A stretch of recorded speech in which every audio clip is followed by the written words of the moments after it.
بادشاہ نے جب ان سے اس بابت دریافت کیا تو انہوں نے بڑی دلیری اور صاف گوئی سے اللہ کی وحدانیت کا اقرار کیا اور کہا کہ ہمارا رب وہی ہے جو آسمانوں اور زمینوں کا مالک و خالق ہے، ناممکن ہے کہ ہم اس کے سوا کسی کو اپنا معبود بنائیں، اب ہم سے یہ نہ ہو سکے گا، اس کے سوا کسی اور کو پکاریں، یہ نہایت باطل چیز ہے، ہم اس کام کو کبھی نہیں کریں گے، یہ نہایت لغو حرکت اور جھوٹی راہ ہے۔ اس کے ساتھ ساتھ انہوں نے بادشاہ اور تمام اہل دربار اور شہر والوں کو ایمان کی دعوت دے ڈالی۔ ان کی صاف گوئی اور دلیری سے بادشاہ بہت غضبناک ہوا اور کہا کہ اگر یہ باز نہ آئے تو میں انہیں سخت سزا دوں گا۔ انہوں نے جب یہ محسوس کر لیا کہ ہم یہاں رہ کر اپنے دین پر قائم نہیں رہ سکتے، پھر انہوں نے اپنے ماں باپ، رشتہ داروں اور دوست احباب کو چھوڑنے کا فیصلہ کر لیا، اور ایک روز یہ لوگ موقع پا کر اس بستی سے بھاگ نکلے اور پہاڑ کے غار میں چھپ گئے۔ بادشاہ اور ان کی قوم نے ان کو بہت ڈھونڈا لیکن ان کو کہیں نہ پا سکے۔ ادھر ان نوجوانوں کا معاملہ یہ ہوا کہ جب یہ بستی سے نکلے تو ایک کتا بھی ان کے ساتھ آیا۔ یہ چھپتے چھپاتے ایک پہاڑ کے غار میں چھپ کر بیٹھ گئے، جبکہ وہ کتا غار کے منہ میں بیٹھ گیا۔ تھکن کے باعث وہ اس غار میں لیٹ گئے اور یہاں اللہ تعالیٰ نے ان پر ایک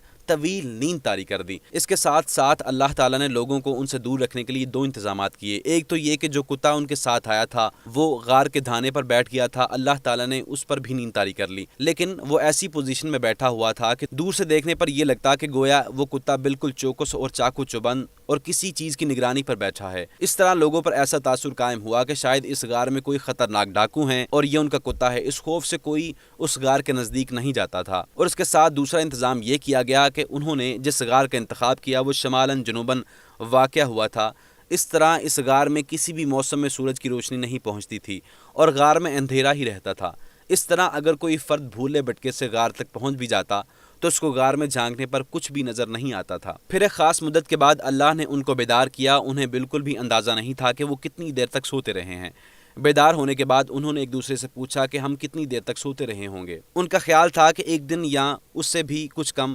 بہرحال اب ان کو بھوک محسوس ہو رہی تھی، اس لیے انہوں نے بازار سے کچھ کھانے پینے کا سامان منگوانے کا ارادہ کیا۔ ان کے پاس کچھ درہم تھے۔ انہوں نے وہ اپنے ایک ہوشیار ساتھی کو دیتے ہوئے کہا کہ وہ جا کر بازار سے کچھ لے آئے، لیکن اس کے ساتھ ساتھ یہ نصیحت بھی کی، دیکھو ذرا احتیاط سے جانا، ایسا نہ ہو کہ بادشاہ کے لوگ تمہیں دیکھ لیں اور ہم لوگ پھر پکڑے جائیں اور اس طرح وہ لوگ ہمیں دوبارہ اپنے دین میں داخل کر دیں۔ یہ نوجوان جب سکے لے کر بستی میں داخل ہوا تو اس سے سب کچھ بدلا بدلا محسوس ہوا۔ گھر بار اگرچہ ویسے ہی تھے لیکن شہر کا نقشہ ہی بدلا ہوا تھا۔ کچھ سمجھ میں نہیں آ رہا تھا کہ یہ ماجرا کیا ہے، کیونکہ اپنے تئیں تو یہ لوگ ایک دن سے بھی کم مدت سو رہے تھے۔ اس نوجوان نے سمجھا کہ شاید میری طبیعت ٹھیک نہیں ہے اور مجھے جلد از جلد سودا لے کر اس شہر سے نکل جانا چاہیے۔ ایک دکان پر جا کر جب اس نے سودا لیا اور وہ سکے دام میں دیے، قدیم سکے دیکھ کر دکاندار حیران رہ گیا اور سمجھا کہ اس کے پاس کوئی پوشیدہ خزانہ ہے۔ اس نوجوان نے استجاب سے جواب دیا کہ یہ سکے تو ہمارے ہی ہیں اور ہم کل شام کو تو ہم لوگ یہاں سے گئے ہیں، یہاں کا بادشاہ دقیانوس ہے نا۔ یہ سن کر تمام لوگ ہنسنے لگے اور اس نوجوان کو پاگل سمجھنے لگے کہ دقیانوس تو مرے ہوئے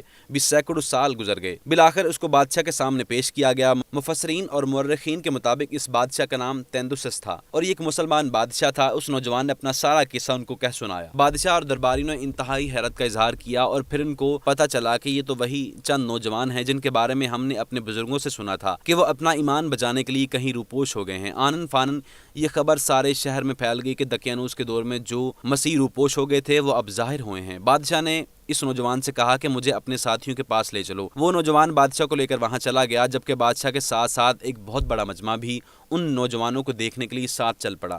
غار کے پاس پہنچ کر اس نوجوان نے اپنے ساتھیوں کو سارا قصہ بتایا اور جب ان نوجوانوں کو یہ معلوم ہوا کہ وہ طویل عرصے تک سوتے رہے ہیں تو انہوں نے اپنے دینی بھائیوں کو سلام کیا اور دوبارہ لیٹ گئے اور ان کی روح جسد خاکی سے پرواز کر گئی۔ اب لوگوں میں دو گروہ بن گئے۔ ایک کہتا تھا کہ اس غار کا منہ بند کر دو اور ان لوگوں کے ان کے حال پر چھوڑ دو، اللہ ہی ان کا معاملہ بہتر جانتا ہے، جبکہ جو لوگ اس قوم کے معاملات میں غالب تھے انہوں نے کہا کہ ہم تو ان کی قبر پر ایک مسجد عبادت گاہ بنائیں گے۔ سامعین اکرام، یہاں ان نوجوانوں کا قصہ ختم ہو جاتا ہے۔ اب ہم یہ دیکھنے کی کوشش کریں گے کہ اس قصے میں ہمارے لیے کیا اسباق ہیں۔ اس قصے کے ذریعے ہمیں یہ سمجھ آتی ہے کہ اگر کوئی فرد اللہ پر ایمان لاتا ہے تو اب اس کو اپنے دین پر، اپنے ایمان پر ثابت قدم رہنا چاہیے اور آزمائش سے گھبرانا نہیں چاہیے اور نہ اس بات کو دیکھنا چاہیے کہ باپ دادا کا طرز عمل کیا تھا۔ اگر باپ دادا کا طرز عمل غلط تھا تو محض ان کی تقلید کر کے، آنکھیں بند کر کے ان کے رسوم و رواج کی پابندی نہیں کرتے چلے جانا چاہیے، بلکہ ایسی فضولیات سے گریز کرنا چاہیے اور ان سے اعلان برتنا چاہیے۔ آج ہماری مشکلات کی ایک بڑی وجہ یہ بھی ہے کہ ہم اپنے خاندانی رسوم و رواج کے پابند ہو کر رہ گئے ہیں۔ ہم نے احکام عالیہ پر رواجوں کو ترجیح دے دی ہے، زیادہ دور جانے کی ضرورت نہیں ہے۔ ہم شادی بیاہ کے رسومات دیکھ لیں، رشتہ ڈھونڈنے سے لے کر رشتہ طے کرنے تک اور اس کے بعد شادی ہونے تک ہم ہر معاملے میں اللہ اور اس کے رسول صلی اللہ علیہ وآلہ وسلم کے احکامات کو نظر انداز کرتے ہوئے خاندانی روایات کو زیادہ ترجیح دیتے ہیں۔ پھر اس کا یہ نتیجہ ہوتا ہے کہ جہیز کی کبھی رسم کا خاتمہ نہیں ہو سکتا۔ انہی رسم و رواج کی پابندی کا نتیجہ یہ ہے کہ آج بچیاں اپنے گھروں پر بیٹھی رہ جاتی ہیں اور ان کے رشتے نہیں ہو پاتے۔ خاندان کی روایت یہ ہے کہ خاندان سے باہر لڑکیوں کے رشتے نہیں ہونے دیتے۔ جن کے رشتے ہو جاتے ہیں ان کی رخصتی میں اچھا خاصا وقت لگ جاتا ہے کہ جب تک 250-300 افراد کی دعوت شاندار طریقے پر کرنے کا انتظام نہ ہو جائے، اس وقت تک شادی ملتوی کی جاتی ہے اور شادی کے بعد دونوں گھرانے اچھے خاصے مقروض ہو جاتے ہیں۔ کیا میں یہ غلط کہہ رہا ہوں؟